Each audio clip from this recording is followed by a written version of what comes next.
How do you think this Penn State-Boise game is going to go? First thoughts, how do you think it's going to go? This is the Fiesta Bowl. It's New Year's Eve. It's the only game on New Year's Eve. It's 7:30 Eastern kickoff.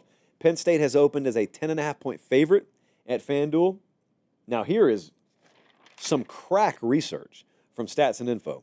These teams are a combined 10-0 in the Fiesta Bowl. Someone's got to lose. Saying Boise State and Fiesta Bowl is magical in college football. I do not think we can get moments like that anymore. I just think society's changed. I don't know how that would happen. For those of you, I think most of you understand what I'm talking about, but I go back about 2 or 3 times a year still. I just watch the 06, I guess it was New Year's Day 07.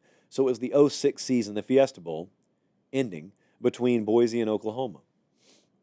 One of the most seminal, infamous moments in the history of our sport. I call it the original upset. Not because upsets had never happened before, but I just think it ushered in a new wave. That was the same time period where App State over Michigan had happened, right there 2 years back to back. And I also think that it was at the dawn. I mean, the internet was around, obviously. Cell phones were coming of age, but it was pre-social media. So there wasn't as much that was fire hosed in your face every hour.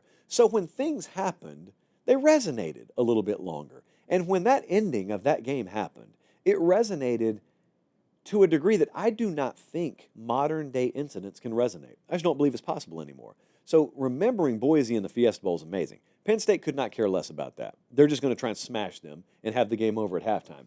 Ashton Jeanty versus Penn State's run defense. Most important matchup in this game. He has not been held to under 140 all year. He's had 6 200-plus yard rushing games. Penn State is the number 7 run defense in the country. I think they match up pretty well, but that is a special player, very special player. Now, there is a world where Jeanty gets his 155 yards and Penn State still wins comfortably. That could happen. But there is no world where Boise wins without him going off. And number 2, Drew Aller against Boise's pass defense. It's a mismatch. Boise is in the 100s in pass D. And I watched Penn State go up against SMU, and they did not throw the ball well. I am a believer that the weather affected Penn State as well. We will test this theory because this game is going to be indoors out in Glendale. I think they're going to be fine there. And I actually think that passing game turned a corner in the Big Ten championship game, and it was temporarily put on hold because they played in a freezer yesterday, and they did not need to be throwing the ball because defense alone was, as it turns out, going to go ahead and outscore SMU. So it's a big pressure game for James Franklin. I'm going to say this one more time. I am a believer that the draw that Penn State got puts a ton of pressure on them to win both these games. They've won the first one. They've got to win this. They've got to at least be in the semifinals for this to be a success. You never know how many more times you're going to come this way. You never know how many more times you're going to get in this situation. Now, let me just tell you, the Penn State that you know, or the Penn State that you think you know, is not good enough to win this whole thing. They're good enough to win the first 2 games. They're not good enough to win the whole thing. But what if they are not who you think you know? What if the passing attack, what if the offense in totality that showed up against Oregon shows up again a couple of more times, but they still play the same caliber defense they've been playing?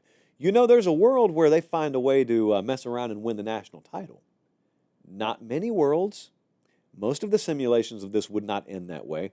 But if Penn State plays ceiling football and a couple of things go their way, it's not totally out of the realm of possibility. They got a very favorable draw here. It's not out of the realm of possibility. And the reason I'm mentioning that is because this may be the best draw you ever have.